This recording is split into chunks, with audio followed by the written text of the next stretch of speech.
Oke, sahabat Kerap DMR dimanapun Anda berada, kembali kita membahas tentang DMR atau digital mobile radio atau digital analog mode yang berbasis analog.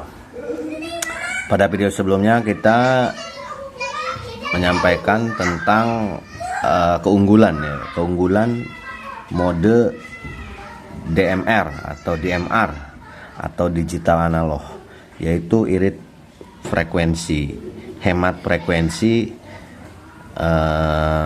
Itu bahasa untuk memudahkan kita mencernanya. Sebenarnya efisiensi frekuensi, nah itu kalau istilah belagunya ya. istilah luarnya itu kan. Nah, cuma pada kesempatan kali ini kita akan menyampaikan bagaimana nih penerapan daripada efisiensi frekuensi itu.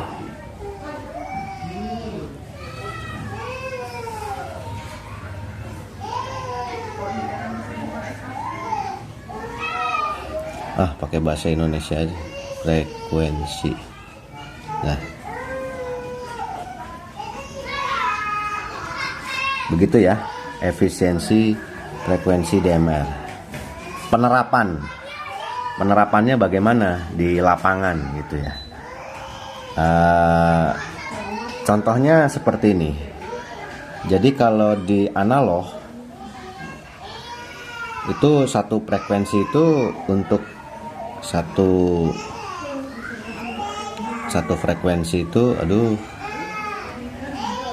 satu frekuensi itu untuk satu lokal kan, satu lokalan ya, demikian kan.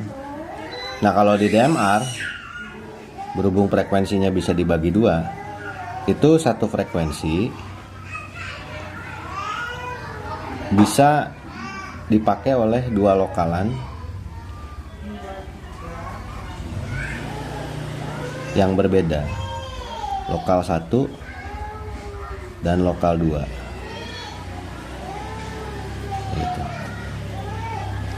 Kalau implementasinya seperti ini, misalkan ketika di satu wilayah ada 12 lokal, otomatis ini membutuhkan 12 frekuensi. Gitu ya. Sementara kalau di DMR, satu wilayah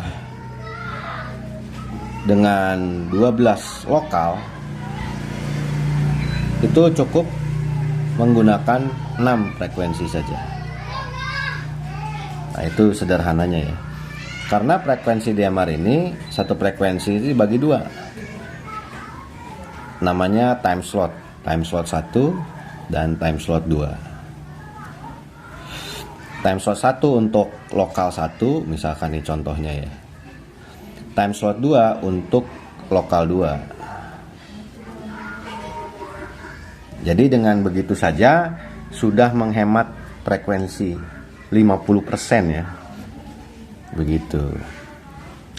Berikutnya, apabila ini kita berbicara lokal nih. Lokal 1 ini tadi TS1 lokal 1 ya.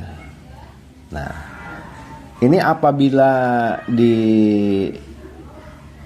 dipisahkan ke grup-grup kecil, misalkan kita katakanlah contohnya nih siskamling udara nih.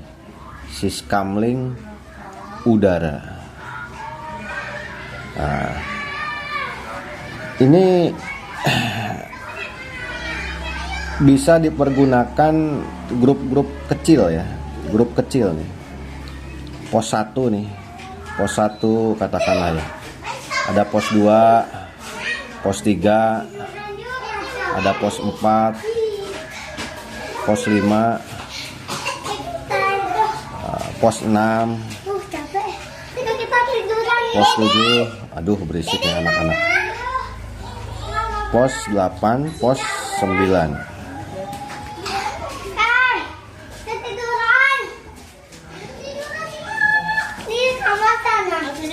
ada 9 pos. Bahkan bisa sampai 15 pos.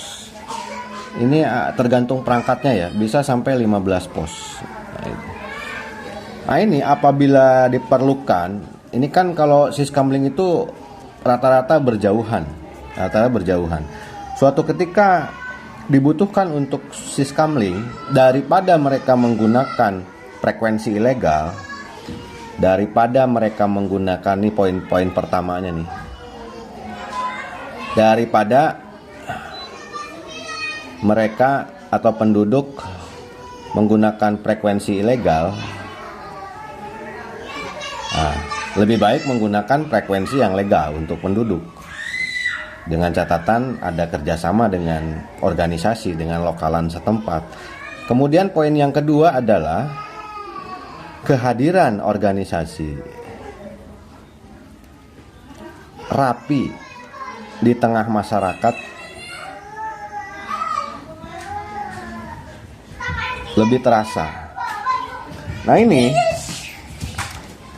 time slot 1 ini bisa diatur antara pos 1 dengan pos 2, pos 2, pos 3, pos 4, pos 5, karena rata-rata kan hanya menggunakan antena standar saja. Ini bisa diatur dengan color code 1, color code 2, sampai color code 9. Walaupun pada frekuensi yang sama, time slot yang sama, ini dengan catatan dia lokal ya, bukan lokal, posnya itu berjauhan nih, antara pos 1 dengan pos lainnya. Ini tidak akan saling mengganggu satu sama lain, tidak akan saling mendengar, kecuali berdekatan grupnya ini. Mungkin ada gangguan di tabrakan RF ya, karena saling berdekatan. Tapi antara time slot 1 dengan time slot 2 itu tidak akan ada sama sekali, tidak akan ada gangguan, tidak akan saling mendengar. Begitu.